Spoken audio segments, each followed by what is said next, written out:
Becky? This question comes from Brian Gust of Grafton, Wisconsin. He's talking about regulators and politicians and says the Berkshire Hathaway investment portfolio holds several large financial institutions that are heavily regulated and are politically charged. Do you feel that in some cases the regulators and/or politicians are running the big banks instead of the CEO and the board of directors? Sure. But not too much.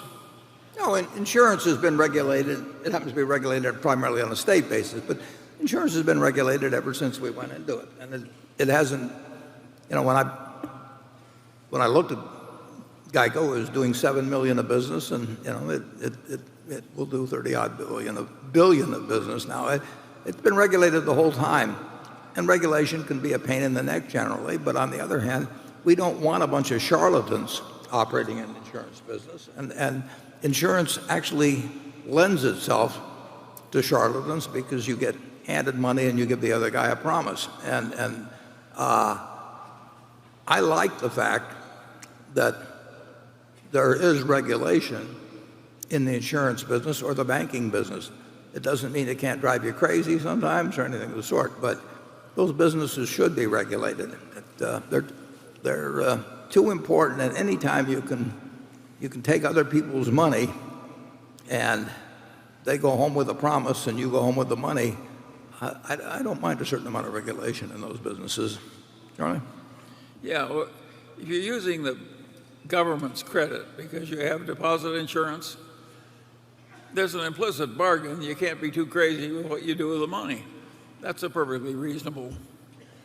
And I absolutely believe that we should have a regulation system that involves supervision of risk-taking by banks. It got particularly bad in the investment banks at the peak of the real estate crisis. And the behavior there's only one word for the behavior. It was disgusting. And it was pretty much everybody. It's hard to think of anybody who stayed sane in that boom. They felt the other guy's doing dumb things, I've got to do it too, or I'll be left out. What a crazy way to behave. And so, sure, there's some intervention, but probably has to be. You want a Food and Drug Administration.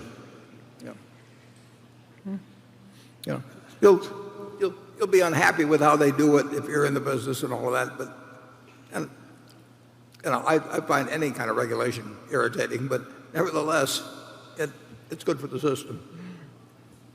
And actually, a number of regulators, I would say that they've really been quite sensible about regulation. But, you don't feel that way when you're being told how to run your business. But as Charlie says, you wouldn't want to be a bank that ran in an unregulated system where anybody could come in and do all kinds of things that would actually have consequences that drew you into the problems that they created themselves. We had the Wild West in banking long ago, and it produced a lot of problems in the 19th century.